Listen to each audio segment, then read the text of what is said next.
Hello everyone and welcome to Luminar Coffee Break.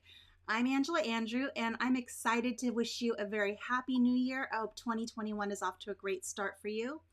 Today we're going to be talking about how to add a creative edge to your images using light leaks and other textures. There's some really fun ones built into Luminar AI and I want to show you where to find them so you can go ahead and try them out on your images. Let me go ahead and switch my screen here. And you should see Luminar up on my screen. I want to say hello to Julie. Bonsoir to JGmail28. Hello, Pat. I'm so glad you guys are able to join us today. Pat saying during this lockdown, I'm so glad I'm able to spend at least some time on this. My 75th birthday is in the company of somewhat virtual friends. Happy birthday. Well, congratulations on that wonderful milestone.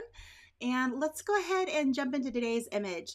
So this is one of the images that I edited for our Luminar AI user guide. And my goal was to show how to use some of the really beautiful tools and templates that we have built into Luminar AI.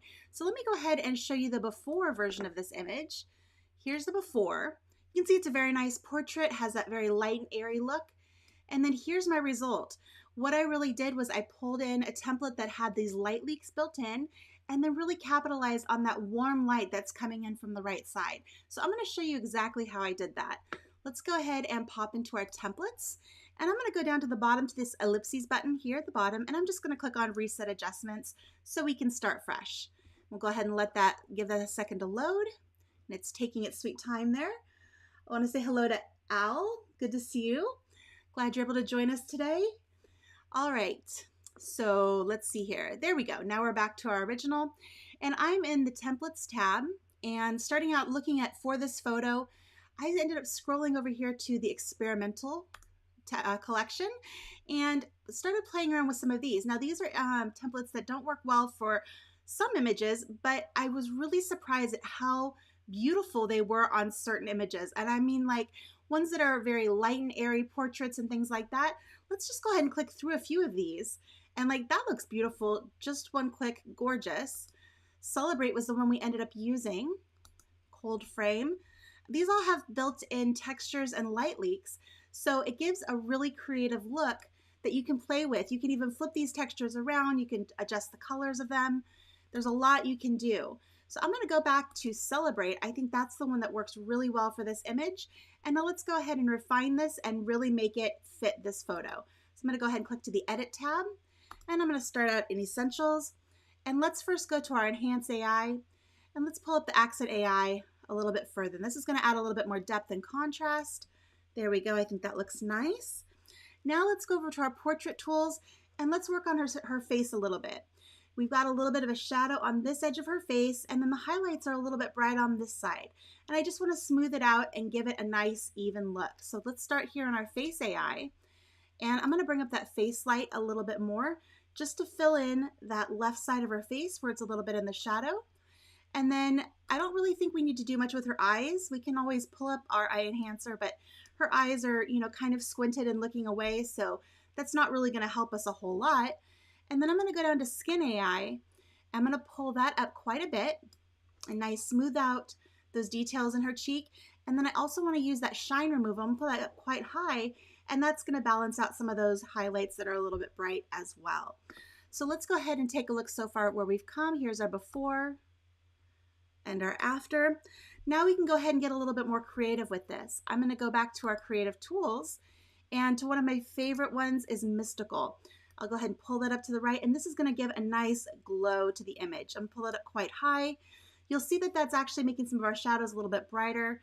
We can go ahead, or some of our highlights a little bit brighter, excuse me. Go ahead and adjust that shadow slider a little bit.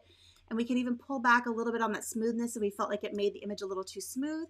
And then I want to go down to Colorize. And this is a really important step, is to open up this advanced setting here at the bottom.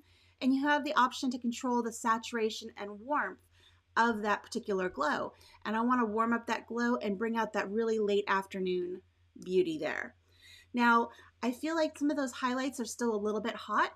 So I'm going to go back to my Essentials tool and into Light. And I'm going to pull the overall exposure down a tiny bit, not too much. And then I'm also going to pull back on my highlights. And that's just going to balance out some of those highlights that are hitting her face. And right now I feel like some of the colors, especially on her, we've got some really kind of yellowish highlights hitting her. I think it's reflecting up from her dress. We can go ahead and go into our color tool and into HSL and work with some of those. So I'm going to go to saturation and to the yellow channel, and I'm going to pull that back a little bit, just get some of that off of her, and then pull back maybe a little bit on the oranges, and that's going to soften up some of those colors on her skin. As a final touch for this photo, I'm going to go down to vignette, and I'm going to go ahead and make my amount slider all the way to -100. I'll make that size a little bit smaller, bring that in a little closer to her. Click into advanced settings. I'll bring that feather up quite a bit for a nice smooth transition. And then maybe add a touch of inner light. I don't want to add too much because we spent so much time trying to cool down those highlights, or warm up those highlights rather, that we don't want to bring them back and put too much light on her face. So from there, I'm going to go ahead and click on choose subject, and I'm just going to adjust my placement here. I think right about there looks good. And then take my amount slider and pull that back up to the point that I think looks natural. You don't want people to say, oh, what a nice vignette. That's typically not a compliment. You don't really want your vignette to be noticeable. You just want it to be a subtle leading of your viewer's eye to your subject. So I think right about there looks beautiful. I'm going to go ahead and show you our before. Go ahead and give me a second. Oh, I need to click out of choose subject. There we go.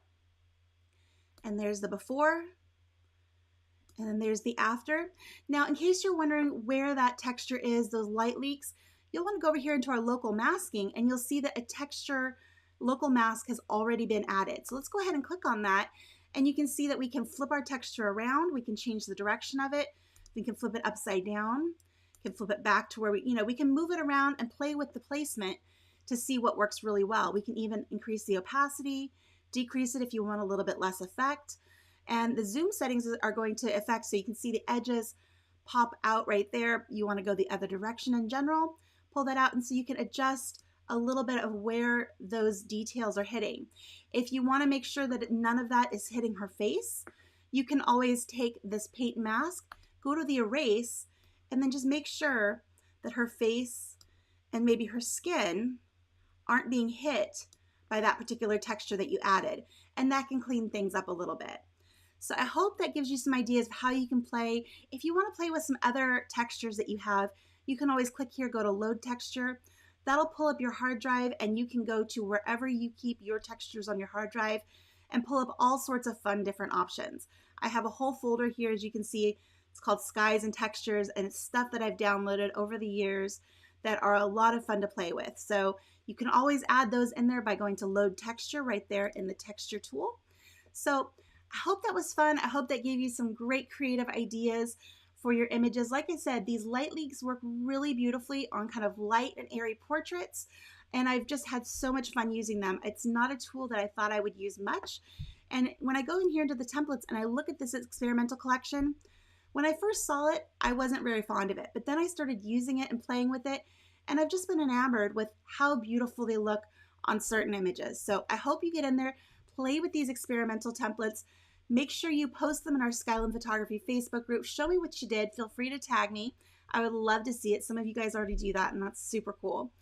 If you guys are liking these episodes here on YouTube, make sure you hit the thumbs up button and let us know. If you have any questions, make sure you pop them into the comments either now or after the show. Always do my best to answer those for you. Let me go ahead and take a look here and see if there's anything going on over in the comments. Nothing today, so I want to wish you guys a great afternoon. Get out there, make some photos, have fun, and I will see you on Thursday. Bye-bye.